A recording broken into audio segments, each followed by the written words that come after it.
In this video, I'm going to show you how the usually very solid Petrov defense is getting destroyed in only 19 moves in the top Grandmaster game. It's round 6 of the European Team Championships.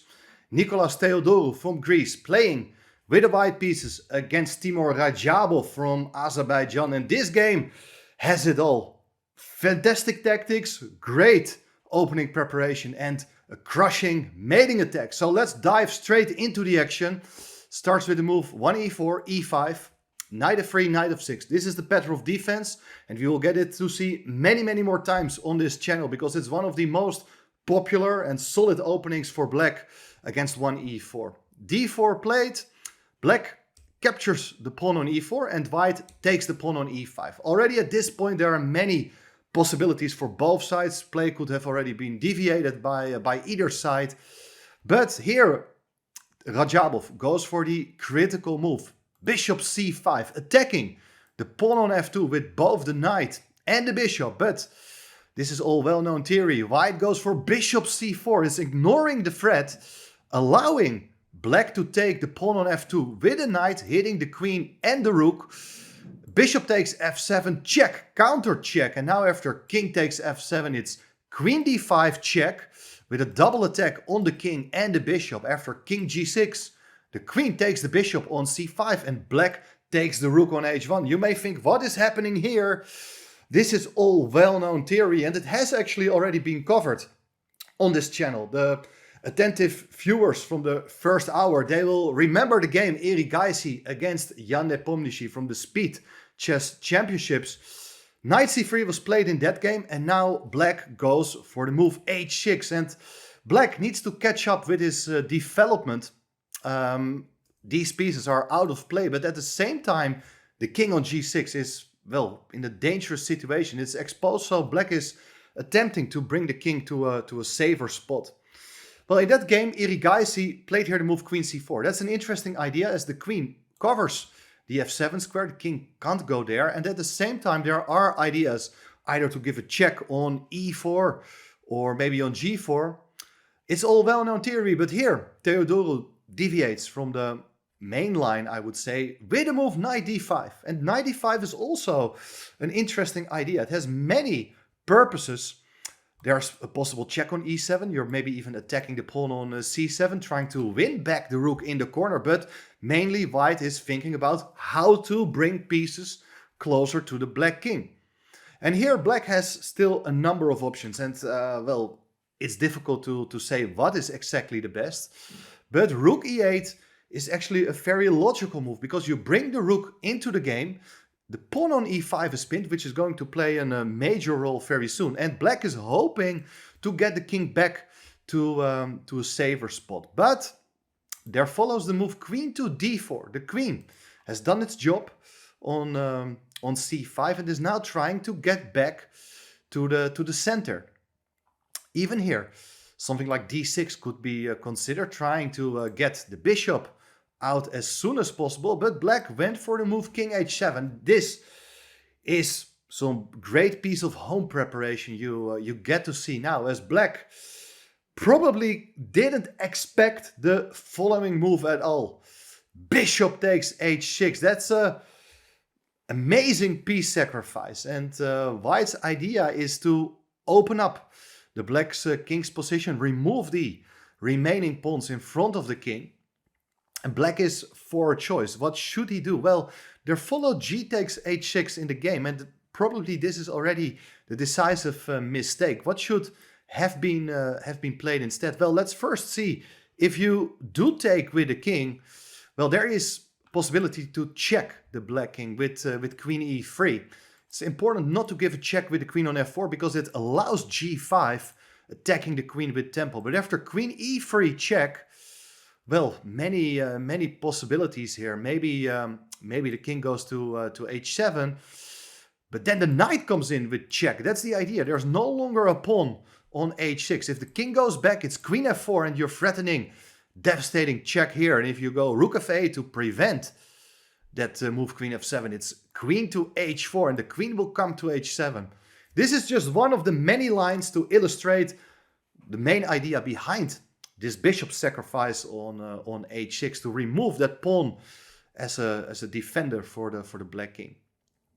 G takes h6 was played. What black should have done is knight c6 to attack the queen. Now, if the queen goes away, well, black is for a choice now. If you take on h6, it's knight f6 check, and that's something which should definitely not be allowed. The knight coming there, it's has crushing effect. You may consider rook f8 to attack the queen. Now the queen can even come to g4, attacking the pawn on g7, threatening mate. If you take now on h6 with the king, it seems like there's nothing better for either side to settle for a repetition of moves. The king goes to h6, because if it goes to h7 or f7, the knight can even come in to g5. So probably this is the correct way of playing. But I understand you're more interested to see what happened in the game, how white gets this crushing mating attack. After bishop takes h6,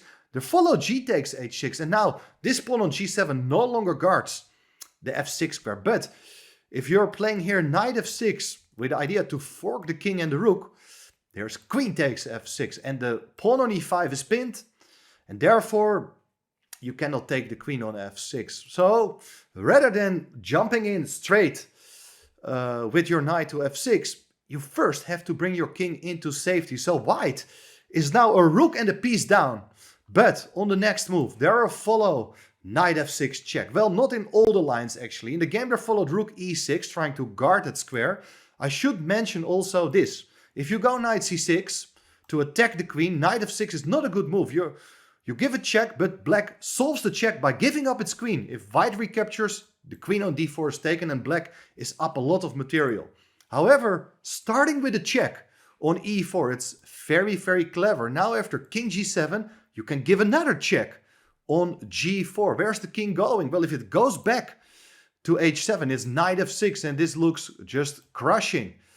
If the king goes to f7 instead, well, there is rook f1. And on the next move, there will follow discover check on g5. White has 3 pieces, actually 4 pieces in the attack. And against an exposed king, that's not something black is going to survive. Critical is king h8. We are still following some analysis, but it's beautiful. This line I really wanted to show you. King g6, queen g6, sorry, threatening to take the pawn. Black goes rook e7. And the idea is that if you take on h6, the rook can still block. But now, the most insane move of Theodorou's preparation probably here is this. Knight g5. He is sacrificing the knight, or at least that was he planning to do if this would have happened in the game.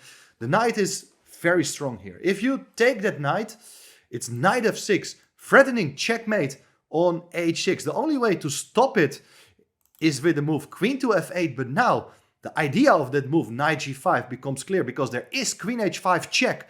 Black's pawn is no longer on h6, and if you go to g7, it's queen h7 with checkmate. The knight cannot be taken as it's protected by the pawn on e5. Absolutely fantastic lines to watch.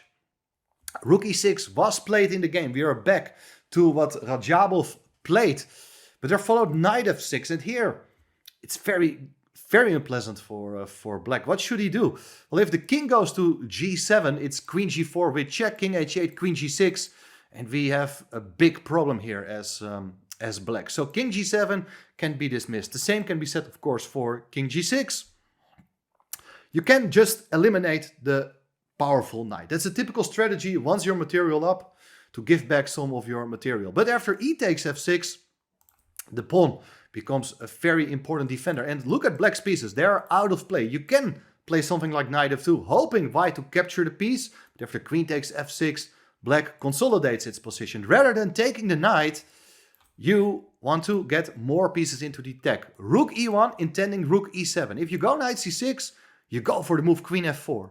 And now white is just 2 moves away from getting a new queen. d6, f7, bishop d7. Now black is in time to guard the f8 square. But now beautiful move is rook e8. The rook comes into the 8 rank, attacking the queen, controlling the promotion square. If you take the rook, it's queen f5 check. King gotta go away, you get a new queen, and this is checkmate. Fantastic line as well.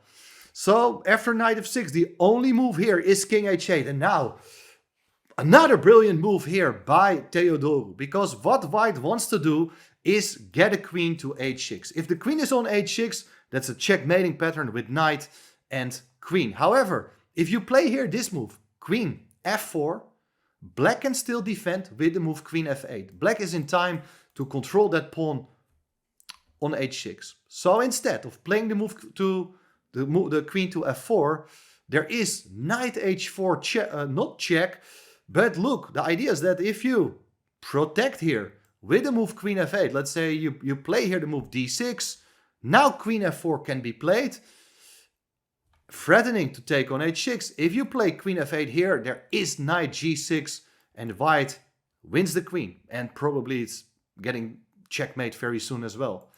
So after queen f4, king g7 has to be played, but now the queen comes to g4 with check. Where is the king going? Well, if you go king f8, it's queen g8, king e7 only move, and now there are various good moves, queen g7 or knight f5 or even knight g6.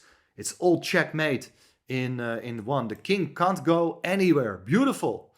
Absolutely stunning. So after queen g4, king h8 was played, and now it's knight g6. Look at these fantastic knights. King has only one square, king g7. And now, nice finishing touch by the Greek grandmaster. Knight f8 is a discovered check.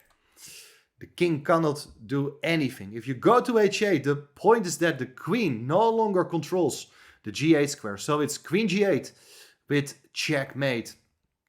That's not possible. While if you do take that knight on f8, it's queen g8 as well, king e7 and queen g7 with checkmate.